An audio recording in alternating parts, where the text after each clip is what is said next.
නැත්තම් බෝ නවත්තන් ඉන්න එකම බාධකය. උඹමද ඇඟට පණ නැද්ද? නිදිමතද? මහන්සිද? එම නැත්තම් උඹට වෙලාවක් නැද්ද? මේවද උඹව නවත්තන් ඉන්නේ? අතේ සතේ නෑ. ඒකද මේ ප්‍රශ්නේ. එම නැත්තම් උඹව නවත්තන් ඉන්න එකම බාධකය.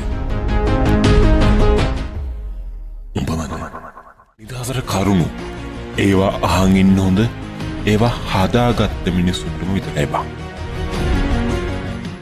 වටේම ඉන්නේ උන්ට උඹේ දුක කිය. උන්ගෙන් අනුකම්පාව හිඟා කන මානසිකත්වයෙන් එළියට වරේ. මේක තමයි ගේම පටන් ගන්න ඕන වෙලාව. මේක තමයි වැඩ පෙන්නන කාලේ. උඹට යමක් ඕන නම් ගින් එක හොයාගනි. කවුරුත් උඹ නිකන් දේවල් පූජා කරන්නේ නැහැ. තේරුම් ගනි. ඔය නිදහසට කරුණු වල කිසිම තේරුමක් නැහැ. ඒව ඔහේ මවාගත්ත දේවල්.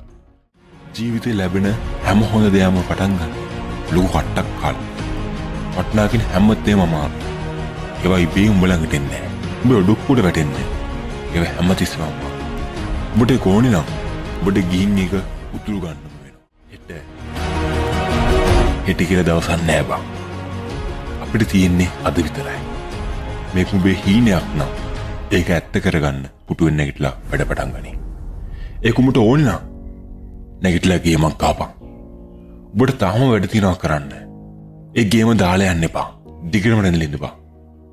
මේක කට්ට කාලා ගොඩ යන්න ඕනි සීසන් එකක් මචං.